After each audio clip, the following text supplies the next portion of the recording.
I don't shy away from writing about like the messiness of growing up, but I also hope that I infuse my books with a lot of joy and resilience and hope, even while looking at topics like mental health or racism or what it means to be like the only Black queer kid at a pretty white heteronormative camp, and how my characters find their voice in those spaces. That would have been really empowering for me to read as a young person. And so I hope I can just tap into that a little bit when I'm writing these stories.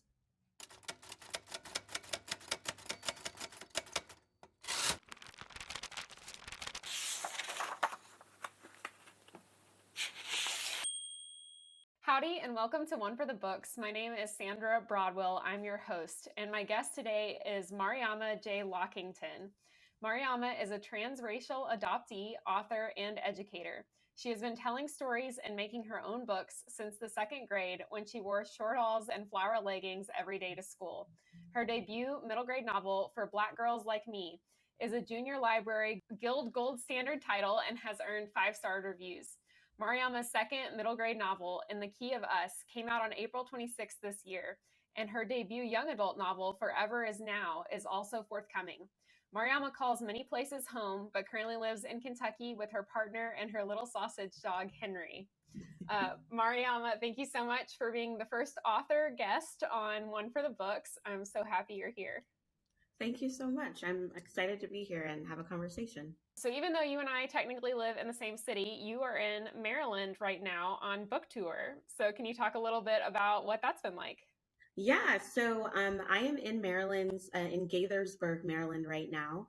My publishers organized for me to come to the Gaithersburg Book Festival, which is happening this Saturday. And also, one of my favorite things to do as an author is author visits. And so tomorrow, I'm visiting 2 fifth grade classes to do a book talk and talk about In the Key of Us. And it's through something called the Open Book Foundation, which they actually provide a copy of the book to each of the students when I come in and talk about it. So, that's so cool. I'm here a little early, but for a good reason, to hang out with some young people tomorrow. That's really cool to hear. I don't think anything like that ever happened when I was a kid in school, but Right? like I remember the Scholastic book fairs were always like my favorite, but like having the little pamphlet and the fair, like I remember that too, but I don't remember getting to like have authors come and talk to them. Yeah, that's a really special experience.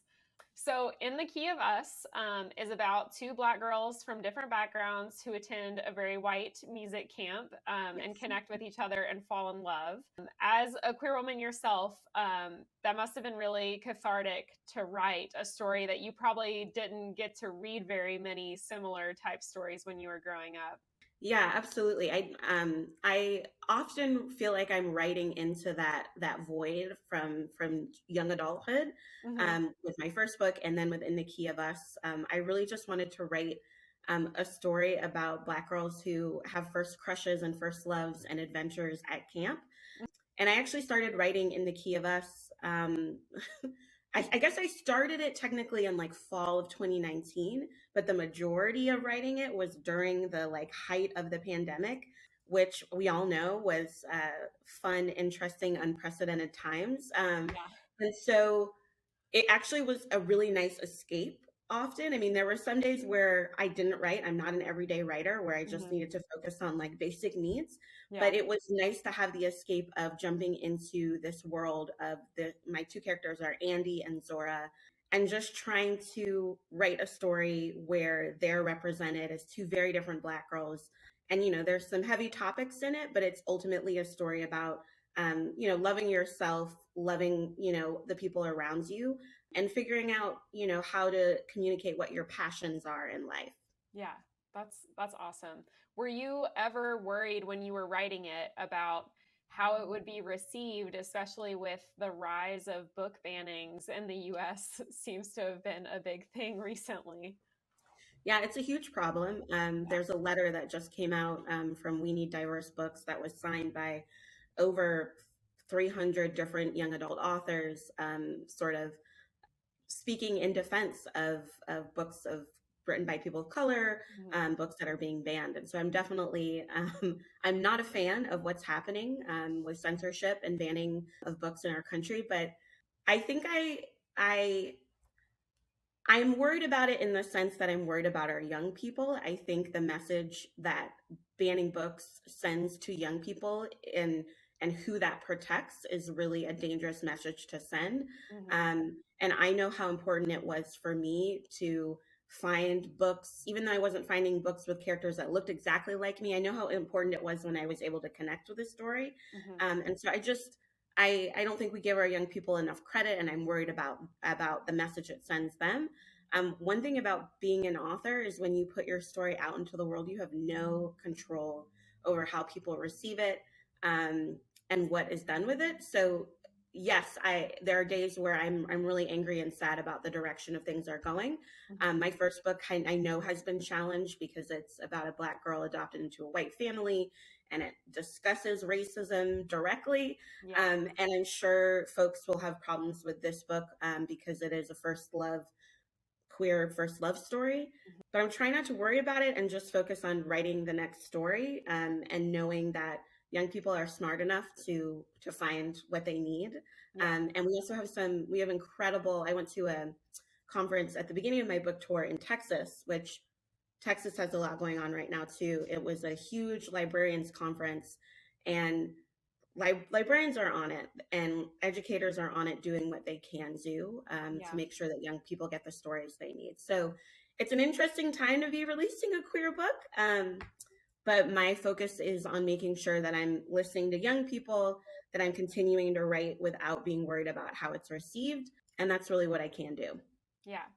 That's great. And I'm glad you mentioned that because my first guest on my show, the last episode, was actually a librarian, and they talked a lot about the advocacy part and Yes, like how big of a role librarians play. So that's really absolutely. cool. Especially with middle grade books, because a lot of Hmm. times your books get to young people through librarians, teachers, other adults. Hmm. And so they're huge advocates. Yeah. So you do something really cool, which I just found out about, which ties in really well with your book In the Key of Us, but you create playlists, like official playlists for each of your books, which is something that I had not heard of other authors doing before. So I love that idea. And my question is, how do you come up with what songs are gonna like make the cut? And I was like, is it like songs that you liked listening to when you were writing it, or is it like songs that you imagine that your protagonists would enjoy listening to, or is it more of like a film soundtrack where you're like there are Ooh. certain songs line up with certain moments of the story? That's a really good question, and I don't know if I've been asked it like that, but it's kind of a mix of everything. Yeah. So as far as like when I'm writing, if I am doing a first draft of a book, like this book, I can't listen to music with lyrics, Mm. because it gets too much. The lyrics get jumbled, or I just want to sing along, and Yeah. I can't actually focus on getting the words out. So oftentimes when I'm doing first draft, I'm actually listening to a lot of classical music, a lot of like instrumental, sometimes instrumental jazz. And so I listen to Miles Davis, Some Kind of Blue, like all the time writing this book. Nice. But also my main character, Andy. So I have one character who's a trumpet player. She's never been to this camp. She's grieving the loss of her mother, and she's very skeptical of this camp. She's kind of like, what's going on? But she loves playing trumpet. Hmm. But she hasn't been able to play the same way since her mom passed away. And so she wears all black all the time when she can, and she sleeps in a Miles Davis t-shirt. And she listens to some, what is probably referred to as very old school music. So I was listening to this Miles Davis, but also it was ingrained in the story too, because Andy's a trumpet player, and some of the things that she's going through, she relates to through the music. So it's a little bit of both. Also, this is a story about two girls at a music camp specifically, and they're playing Right. in orchestra. So my other character, Zora, she's a returning camper. She's like the queen of camp. She knows everything. She's a perfectionist.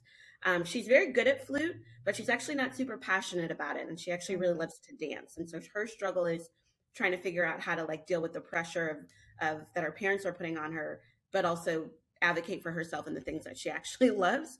Yeah. So I had to do a lot of work to pick orchestra pieces that very talented middle school students would be playing in a youth orchestra. So they're playing a little bit of Tchaikovsky, they're playing a little bit of Leonard Bernstein on the waterfront. Um, and so I also had to look at scores to like figure out when certain instruments are coming in, because there are some scenes in the book where like the kids are rehearsing, or there's a tricky trumpet part or flute part. So it got a little technical, and I had to call back on my own musical experience. I had to call my dad and be like, hey, are these pieces that a really advanced middle school orchestra would be playing? The copy editor who read the book was a former jazz musician and jazz major, so they had a lot of great things to add with the technical aspect of things. But music is always just, it's ingrained in everything I do. And so putting the actual playlist together actually happens after I write the book. And I usually just go back through the book and look at all the different artists that I've referenced, all the different songs that come up, and then use that as like a guide to build the playlist. So there's in the Key of Us, there's Aretha Franklin, Miles Davis, Chloe and Halle, Lizzo, Janelle Monáe, CeCe Peniston. There's all types of music, Tchaikovsky, all types of music that you can find on the playlist. That's super cool. I absolutely adore that idea, and I am also a former band nerd, so nice. that just like speaks to me so much. So your identity has really shaped what you've written thus far. Can you speak to, I guess, why write about topics that are so close to home? Yeah, I think, well, so to answer this question, I kind of have to talk about the kind of reader that I was as a young person. So I grew up in a musical family. I grew up in a transracial family. I was adopted when I was a baby. My parents are white. I have siblings of various different racial backgrounds, siblings that are my parents' biological child, siblings that are also adopted like me, but none of us are blood related. And when I was a young person, I was like constantly searching for books about families that looked like mine, about kids like me. And it was kind of hard to find those books. I grew up in the 80s and 90s, and so diversity in books looked a little different. We're still working on it today, but there's definitely a lot more options today. Right. And so I was always really drawn, one of my sisters really loved fantasy, to like escape into fantasy novels. And I could get into some of those books, but I really just wanted to read about like kids in the here and now going through life things. And those were the type of stories that I really connected with. So I love books like, I love Anne of Green Gables. I read all like the Babysitter Club books. I read all the Boxcar Children series. I read Nancy Drew, which, I think that naturally I like to write contemporary fiction or books that are set in the here and now, and think about what kids are going through now, and then and then remembering what I went through during that time. And so it just comes really naturally to me to write about things like race and microaggressions, to write about being a queer individual trying to figure things out, being a band nerd. I was in marching band. I did youth orchestra. I went to music camp. And so a lot of this stuff, it's fun. I guess it's, I know some people think it's like a little triggering to return to middle school, and I hear that, but I love writing for and then working with middle school students, because they are so unfiltered, and it's such a, for better or worse. For better or worse, they are unfiltered. They will read you. Like for the school visit tomorrow, I'm like, ooh, what hot seat questions are they going to give me about the book? But it's just kind of where I live. It just kind of comes like, well, this is what I want to write about, and I'm very much, sometimes I get reviews that are like, this book is great, but maybe for slightly older students, because I don't shy away from writing about like the messiness of growing up. But I also hope that I infuse my books with a lot of joy and resilience and hope, even while looking at topics like mental health or racism, or what it means to be like the only Black queer kid at a pretty white heteronormative camp. And how my characters find their voice in those spaces. That would have been really empowering for me to read as a young person. And so I hope I can just tap into that a little bit when I'm writing these stories. That's awesome. you spoke to it already, but your debut novel was For Black Girls Like Me, which is a very telling title based on what we've been talking about. But it is about a Black girl who's adopted by white parents. Her parents move to somewhere new, and then she has trouble making friends. Yes. How closely does that kind of mirror your own life? Yeah, so so that For Black Girls Like Me is not a memoir, although I think I say it's like inspired by a lot of things that I experienced growing up. And what I tell young people is a lot of like the emotional truths of that story, what the main character goes through, are some of the same emotional truths that I lived out. So while the plot deviates from my own life, a lot of the things that Makeda, who's the main character, is going through are sort of versions of things I went through as a young person. So it was really fun and interesting to write that book.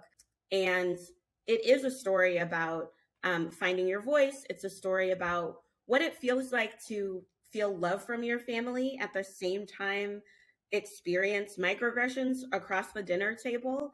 And how that affects a young person. It's about a parent who lives with bipolar disorder. So it's got a lot of things in it that mirror my own experience. But it's also, like I think Makeda is also like a much braver, savvy kid than I was. Like there's some ways when you're writing and you're thinking about your former middle school self that you also get to like, add a little fiction in there of like the kid you wish you were, or the way you wish you were dealing with things. So, again, music comes up in that book. I come from a musical family. And then I think a really big thing about that book that is very true to who I am and how I grew up is that I moved around a lot as a kid because my dad, who was a musician, would get more jobs at different places. And so for Black Girls Like Me, this is the first time the character is moving and she's experiencing all that like new kid stuff. And on top of being the new kid, her family looks different. And so she's experienced the normal new kid stuff that you experience when you move somewhere or you start at a new school or a new club or a new program. And then she's also having to like deal with people asking her questions about where she comes from and where she belongs. And that's very much how I experienced growing up and moving around a lot and trying to navigate through all the spaces that I had to. Right. So you sent me an article that you wrote before For Black Girls Like Me came out, and it was called, it was on BuzzFeed News, and it was called What a Black Woman Wishes Her Adoptive White Parents Knew. How did writing this article like help you come up with the idea for your novel? And first of all, the article was really powerful. Has your family relationships improved since you wrote that? Like, did your parents read the article? They did read the article. We still do not communicate very well about the article. When I wrote that article, and then subsequently when I wrote For Black Girls Like Me, I was at a point in my life where I was really interested in telling my full truth about the experience of growing up in a transracial family. And so I knew it was going to be tricky to navigate. I think if you're an author who writes memoir, there are a bunch of opinions about how you do it and how you talk to family, or do you wait for family to no longer be with us? Do you let family read things? So I did send the article to them, and I hoped it would open up a conversation, but we really haven't been able to have a really productive conversation about it yet. And I hope that we will one day. But I can say that I did not expect that article to blow up in the way that it did, but it did. And for the most part, I got a lot of positive feedback from other adult adoptees, saying, this really captures my experience. I got really wonderful letters from people who were not adopted, but said, I'm struggling to tell the truth in my family, and this helped me figure out how to do that. I got letters from siblings who had adopted siblings saying like, I've never thought about it. So there was all this positive feedback. And one of the things that happened was I got an email from my now editor at my publisher saying, I read this article about your experience and your autobiographical experience growing up as a transracial adoptee. Have you thought about writing a book fictionalized, but with a character who's middle grade in this experience, because I think that a lot of young people would relate on various levels. I mean, I was really excited. My other love, I think you know this, is I work for the College of Education in the city I live in, and I also have a degree in education, and specifically working with like out of school time youth and youth development spaces. And I love working with middle school and high school students.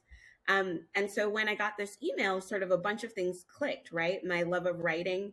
And then this idea that maybe there was a space for me to write for young people, because previously I went to school for poetry. I love poetry.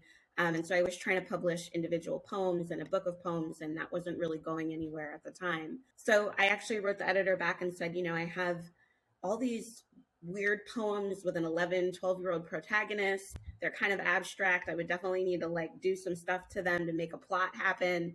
And she said, great, like send me, 25 to 50 pages of like the rewrite and go from there. And that's how I ended up getting my book deal. So Wow. I did a little bit of a backwards thing where I didn't actually query for agents. I wrote this article, got an email from a publisher, then had to go to a mentor and say, what do I do?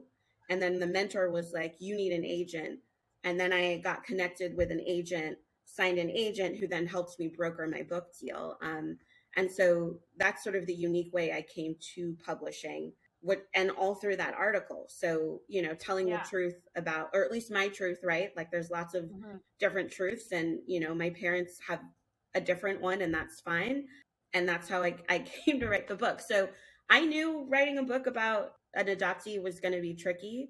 I don't want to get super into it, but there are a lot of adult adoptees who are very active on Twitter and in the internet space. We just had an adoptee literary fest talking about this idea that we're asked all the time to be grateful and not necessarily able to talk about the nuances, the good, the bad, the middle ground of the experience without causing a stir. And so that's something I'm interested in pushing up against, and saying a lot of things can be true at the same time. And then for Black girls like me, it's true that she loves and feels love from her family at the same time that she feels a deep grief and sense of, untetheredness from her original family, her first family, and where she belongs. And those things can live side by side, and one is not more important than the other.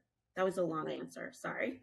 No, yeah, that's great. And I want to go back to your publishing story, because I've never heard, well, not that I know a ton of authors yet, but like I've never heard of you were asked to write a book by people in the industry. Like that's huge. You got to have the traditional publishing experience without having to go through like the really intense like querying process that kicks out like so many people. Like the fact that they were so interested in your story that they came to you and asked you to write it, like that's really incredible. I guess, can you talk a little bit about, I don't imagine a lot of our audience knows a lot about publishing houses and what they do. So can you talk a little bit about like the book writing process and what your publishing house does for you versus what you do? Yeah. So first of all, I feel really lucky that I'm still with the same publisher that, reached out to me, and the same editor.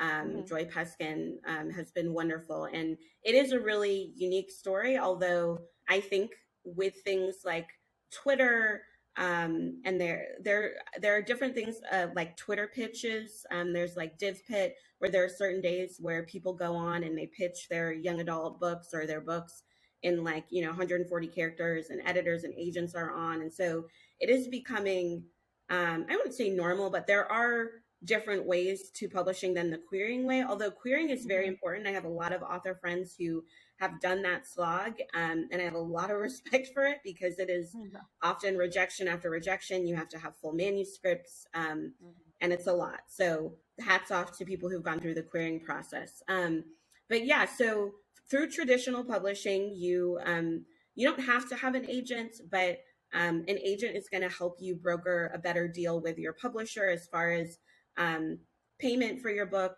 and exposure, and royalties, and all those things. And they're the person who speaks that language. They help you, once you have publisher interested in your book, they go back and forth with legalese and contracts. Your agent will come to you and say, does this sound good? I'm going to try to get this up and all that stuff. They're really your advocate on all levels of the publishing. And so then once your contract is signed with the publisher, you have deadlines that you have to meet. And so for me, I have sold my books on proposal, which means that the books haven't actually been completely finished yet. Some folks sell their book and it's mostly done. It needs to go through some light editing and copy editing when it's sold. And then some people sell their books on proposal. So because I was reached out to in the manner that I was for my first book, I had to then write 25, I can't remember if it was 25 to 50 pages of the manuscript. And then I had to write a summary of the rest of the book. And that is what was then sold. And then I had to work with my editor on like deadlines for first draft, second draft, third draft. So once you're signed, your publisher works with you on your drafts, your editor works with you. I usually do between 3 or 4 drafts in between first draft and last draft. And then it goes off to production. And that means copy edits. That means they're working with someone to design a cover for you. That means they're working with the libraries and schools team to make sure it's getting out to librarians. They're talking with different distributors to make sure your book is being sold and all the places books get sold. And then they're working with you to come up with a promotion and publicity plan that they push it out on their end. And then they work with you on things that you can do on your end, like podcasts, interviews, blog interviews, sometimes when the book is out, going to festivals and things like that. So it's a little bit, like writing a book is a solitary act, but there's a lot of people that help you make it come into the world when you're in traditional publishing. And I feel really lucky to be with FSG. I've had a really good experience with all things so far with publishing, which I know is not the case for everyone. So that's really cool to hear that you're like really happy with your team and everybody. I think a lot of people don't realize like it is a huge team effort, or at least like a full-time job if it's not a team effort to like try and make it happen. Well, and like an editor is so important because I get in my head. I'm like my main character Zora in The Key of Us. I'm a perfectionist to a fault, and I want everything. Like when I write a first draft, I'm like agonizing over things and I want it to be perfect, and all my characters are like a little too perfect. There's not enough like conflict. And so I've learned that it's just so nice to be able to be like, get it off your desk and send it to someone else who has more of like an objective eye, and just let them send you back a bunch of questions. And I really dislike first drafting. It's really hard for me. It takes me the longest, but I really love puzzling and revising. And so when I get notes back from my editor, and oftentimes she has an assistant that she works with that's also reading it, which is great. I get notes back and then I get really excited because it's like a puzzle. It's like, okay, great. This person gave me this great idea, and how do I incorporate that into the next draft? And that's the part that I love. It absolutely has to be a collaboration, or else you're just gonna pull out your hair. Like it's just gonna be fun. So you said you're a perfectionist. Do you feel when you're, I mean, I know you have deadlines and stuff, but like when you're at like final draft phase, is it like really easy for you to be like, yes, this is the final draft and I'm done? Or is it still very much like I'm not quite ready to let it go because I still have all these changes I want to make? Like, what's that like for you? This is so real right now because literally I'm sitting on the final draft before copy edits of my third book, and it's done.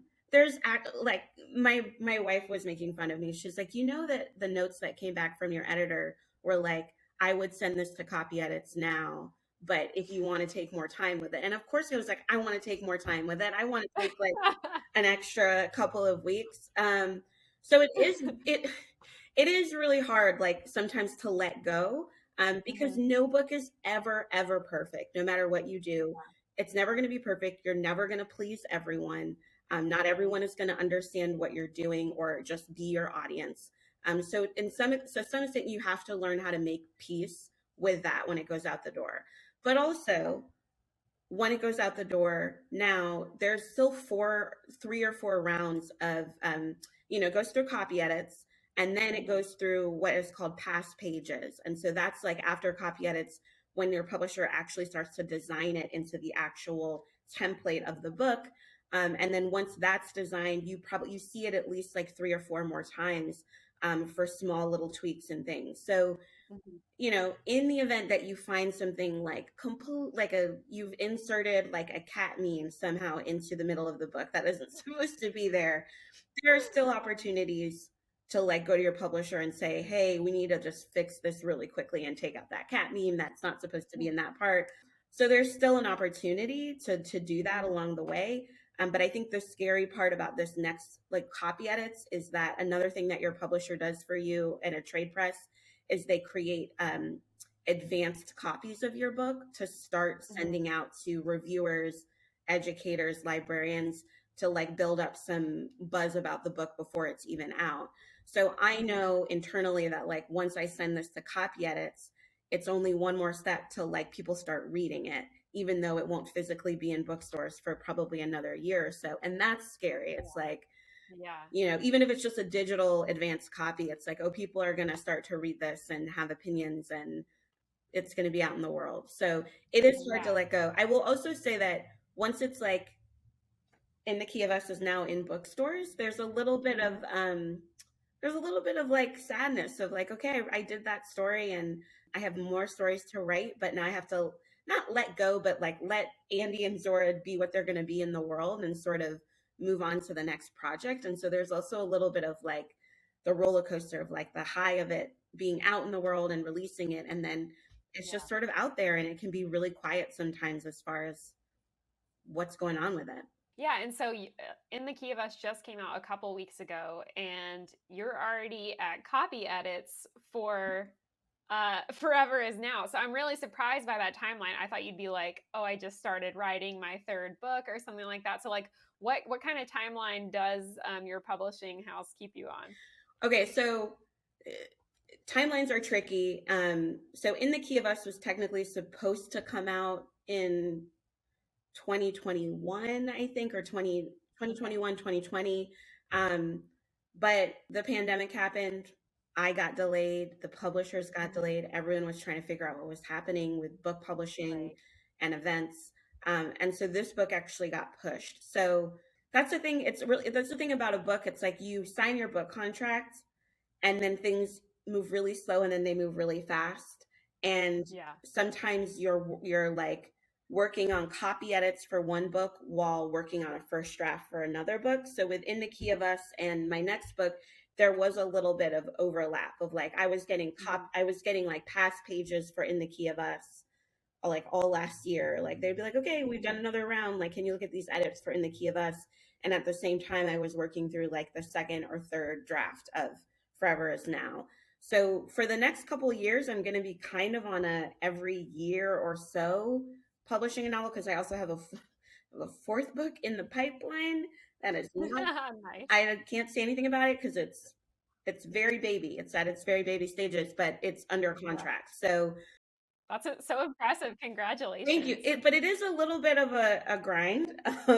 And often I also have a full-time job as working for, in the education space. And so oftentimes when you sign your contract, it is a little bit of negotiation with your publisher. Like, okay, here's when I realistically think I can get this to you. And then they tell you, well, if you get it to us then, and we get it to copy edits, then here's the season it will come out in. And then even still, sometimes, I had some health stuff going on this past fall and I had to ask for an extension because we're all human and life happens. And so it's as a perfectionist, when I don't meet a deadline or when I have to ask for more time, I really am hard on myself about it, even though 99% of the time when I've gone to my publisher or my editor, my agent helps those conversations and I say, I need more time. Everyone's like, of course. But you do have, if you want your book to come out in sort of timely fashion, you do have to keep working at it. So I wouldn't recommend releasing your second book and then having the final draft for your third book due like 3 weeks later. That's been a little bit much. That's been a little bit, and having it be the end of a semester and working at a college. So it's been a little much. I'm going to try not to have that happen again. So your first two novels were middle grade, but your upcoming novel, Forever Is Now, is your first young adult. So why did you switch, or did Forever Is Now, is that just it needed to be YA because that's the story it was, or was it an intentional I'm moving on to YA now? I'm so nervous about having a YA book come out. I'm not stopping writing middle grade. I love writing middle grade, but I think it's what you just said. Like, this story really came to me, like, started to, usually I think about a book for a really long time. Like, I'm not actually outlining, I'm not writing things down. Like, I get an idea, maybe I put something in like my notes app on my phone, and I start to think about it. I usually start with character. Like, I hear a strong character. And for Forever Is Now, which I guess I can, for Forever Is Now, it just came out as like a high school student. And it's a book that explores mental health and anxiety and racial trauma, and it just came out as like, the character needs to be a little bit older. And that's where I'm living a little bit with the story. So it's also in verse, like it's a novel in verse entirely. All of my books are a little bit, because I'm a poet and trained as a poet, because I have a musical background, all of my books have a little poetry or have interesting form to it and are kind of like a mashup of a lot of genres, or not genres, but a lot of form. But Forever Is Now is all poetry, all told in poetry. And so, yeah, that's just how the story came out. So I am excited to have a story that maybe appeals to slightly older students. I also know that a lot of adults read YA, even more so than middle grade. Yeah. So I'm excited, but I'm a little nervous, to be honest, because it's a new space. I love writing for young people, middle grade or young adults. I have lots of goals, but I think I'll always really enjoy living in the children's literature space in general. That's awesome. I love the idea of an entirely prose novel. Is it just like that's the method of storytelling, or is it like your protagonist has written the poems, or is it a little mix of both? It's a little bit of both. My main character is a writer and a poet, loves and invokes a lot of different writers throughout. So it's a little bit of both, of like poetry within poetry. Like, it's all told in verse, the story, and all the characters speak in verse, kind of, and it's free form. So there's not any, it's not like iambic pentameter or anything, but right. That's not my jam. I have a lot of respect for people who can write in those types of forms. So it's free form poetry, but yeah, there's a little bit of poetry within poetry, because the main character uses social media a lot to communicate with people her age, and she's an activist in some ways. There are moments where we're hearing her poetry through the poetry of the book as well. That's awesome. Yeah. Well, since we're on poetry and you have a traditional background in poetry, who's one of your favorite poets? Oh gosh, I knew this. Even when I know that this question is coming, all of a sudden everything flies out of my head. So poets that are no longer with us. I love Audre Lorde. I would check out the book The Black Unicorn. That book has one of my favorite poems called A Litany for Survival. Just about when you're afraid of, it's just about like when you're afraid of something, it's still there. Like, you still, like, when you're afraid love isn't going to return, it's still there. So I love that poem. Audre Lorde is a person. I mean, I have so many wonderful colleagues and friends who are poets. Camille Dungy, Ada Limon, who's local to Kentucky, I really love. Angel Nafis and Shira Ehrlichman out of New York. I love poetry. I love poetry on the page. I love spoken word poetry. And I used to, before YouTube, which is critical, do slam poetry in college and was on the slam poetry team. Very glad those don't exist on the internet, but it was a very important space for me as a young adult navigating the early years of college.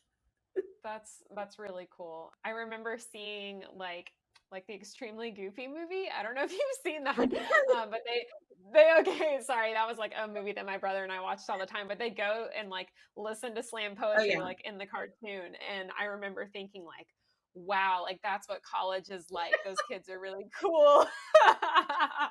So That's cool. I always think of I don't know if you've ever seen Parks and Recreation, the sitcom. Leslie Knope. Yeah. I think it's Leslie Knope who's like, everything can be a poem if it sounds like this. Like there's just, I mean, again, performance poetry, slam poetry, spoken word and oral traditions, so important and lovely. Yeah. But I do think that I have to make fun of myself a little bit because I was working so much out through my poetry in the early years, and it was really important and powerful to be able to get up and like speak out poems. But man, I'm glad I had the grace of not having, you know, video cameras readily available when I was in college, because I was working some things out, as we all do. Yeah. I'm definitely glad that I didn't, like, I wasn't in like high school. High school was like it was very fun. Like, you know, I was in marching band and all that stuff, but like I was a very awkward person as a teenager. So I'm like glad a lot of that isn't documented very well. Just let it live back there. Yeah. But speaking of social media, that's a huge part of every author's toolkit these days. You are slaying Instagram. I started following you like 2 weeks ago when I found out about your book. You're a self-described beauty enthusiast. So I just started getting into makeup like a year ago because I got married last year and I wanted to figure out how to do it for myself. But so I love, you do this thing on Instagram called #booklooks, where you like create a makeup look based on a book cover. They're amazing. I love them. Where did you get that idea? So I wish I could take credit for it, but there are a ton of authors and poets and other folks who do book looks. And I think I encountered someone on Twitter doing it the first time, and I got so excited because I was like, this is the merging of two things I love so much, which is I'm a forever bookworm. I have a stack of books to read that will never be read. Like I love books and I love storytelling and I like to read widely. And I also love it when I'm just like completely drawn to a cover. And I also, the makeup, the beauty enthusiast thing is so funny because prior to the pandemic, I love lipstick. I love bright, bold lipsticks, and I had an insane lipstick collection, still do. And it's just like it's just like a little bundle of joy, right? That brings me joy. You can just put it in your pocket and, you know, it's like color therapy. When the pandemic started, very necessarily, we had to start wearing masks more, which is fine. I was like, well, that's not fun anymore. Like, you know, I still wore my lipstick under my mask, but like, it's not the same thing. I don't know. I feel like people during the pandemic either restarted hobbies or like started new things. Like everyone was trying to figure out where to put their anxious energy. And for me, I just would end up on YouTube watching like makeup tutorial after makeup tutorial. And so I started to do my eye makeup a lot more than I normally did. And now I'm at this point, like I was making fun of myself last weekend. We went to a book launch for another friend. And I was like, oh, I'm going to get ready. And to myself, I was like, just keep it simple. Just do like a simple look today. And like 30 minutes later, I came down with like pink and glitter and so I was like, yeah, simple. Yeah, it's been a fun merging of those things because usually I get excited about a book I've read and then the cover, and then I just sit down and I do a look based on the cover. I joined TikTok recently, and so I started to do even more so of like, I'll film myself actually doing the full look, sort of like a tutorial. And then I'll, what's it called? Do a voiceover. And so I'll talk about what I liked about the book, kind of like a mini review. Although I wouldn't say like I'm a reviewer. I just like talk about what I liked about the book and what I liked about the cover. And it's just kind of a fun way to merge all the things that I like. And I can say that I am actively trying to figure out how to put my love of makeup into like the fourth book that I have. Nice. I think it's so fun. And again, it is, you know, everyone has these things that I live with anxiety, like chronic anxiety. And so finding things that brought me joy or just that I could focus on a moment of like, this is something that makes you feel good. That's what makeup is for me. So. Yeah. And books as well. Yeah.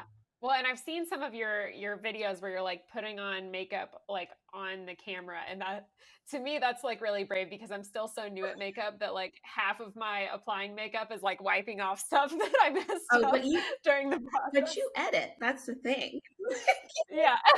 Like I can't tell you how many times I've like tried to do a wing and completely messed it up. I've been like, okay, well, I guess I'm gonna like try it again. So it's not all. It's some of it is editing magic as well.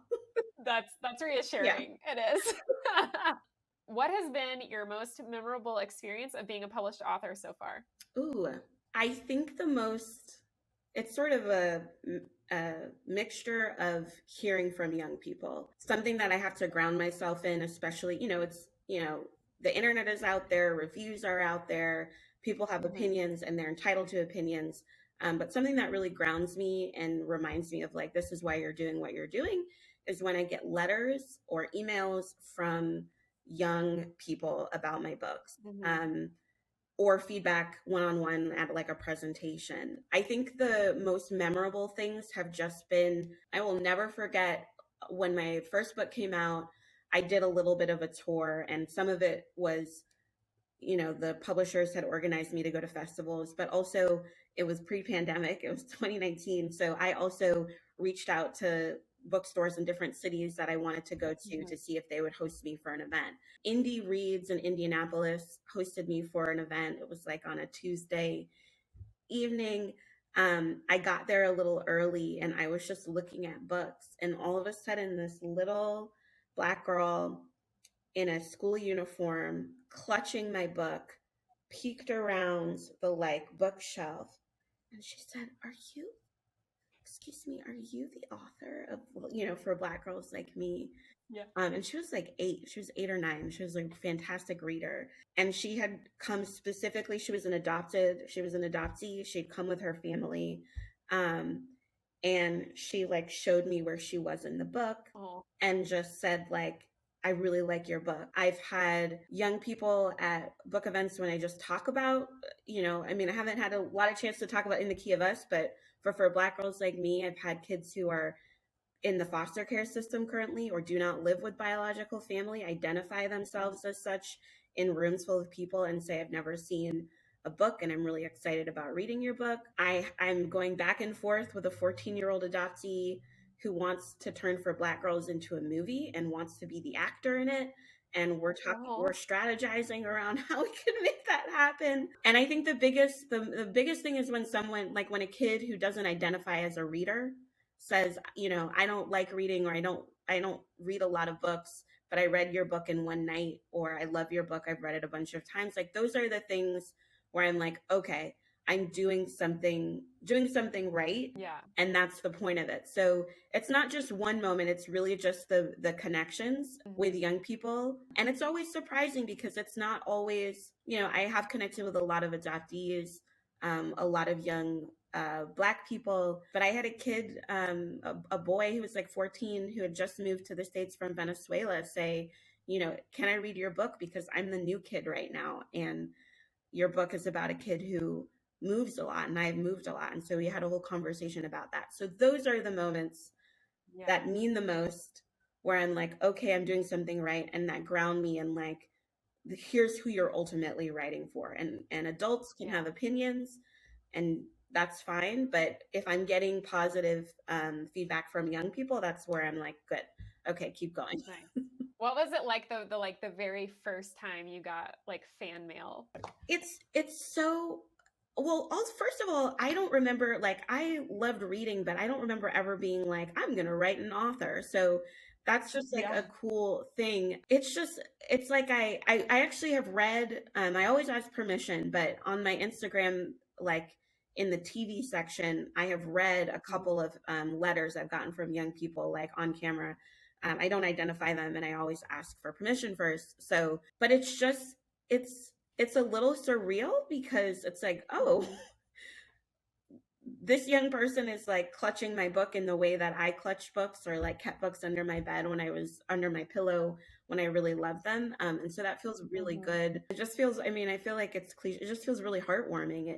It it fills my cup, right? And I think something that was really hard about the pandemic was, I mean, and I'm not alone in this, it's just how isolated you are. And I think on one hand, the cool thing that happened within the kidlit space and also just the writing world was a lot of events became available on Zoom, which means like I could attend the reading of a writer I really like that would normally be in person. And so that's great. But I really, really missed doing school visits. And I did some virtual school visits, which also very fun. But there's nothing really like walking into a room full of fifth graders or eighth graders. Those are very different rooms, but and just like feeling the energy, hearing what they're excited about, answering they have some of the best questions. You just got to be ready for them because you never know what they're going to be. I had a fifth grade class in Lexington grill me on royalties. Legitimately, they were like, they wanted to know about like how do writers make money, which I think is a great question to be transparent about. But they were like, if I go to Target right now and I buy your book, how much money do you get from that? Like they really wanted to know numbers and receipts. That's awesome. Were they like trying to like game like where can I buy your book to give you the most money, or were they just I like would like to generally think interested? that, but I think they were just really like, how do you even make money as an author? Which is a great question, right? Like, how do you make money? How is it sustainable? Like, they were like, how do taxes work? So we talked about it. I was like, look, if you get a $10,000 advance, here are all the things that come out of that advance by the time you actually get money, because you have to pay taxes. A cut goes to your agent. Like, so we talked about it. And they were like, oh yeah, they were like, how does your cover get made? So yeah, I mean, maybe they were like, I want to give her the most money, but I think they were just mostly really curious about like the business side of being a writer. That's really cool. So speaking of money and business and stuff, you have a full-time job that is not being an author. Yes. When you like meet people in your normal life, like not when you're on book tour and stuff, and you get the like, what do you do question? Like, do you start with your day job, or do you tell people like I'm an author? This is such a good question. And people that I work with would say that I definitely don't lead with the author thing. I don't know. I feel like I try to be very like professional and compartmentalize things.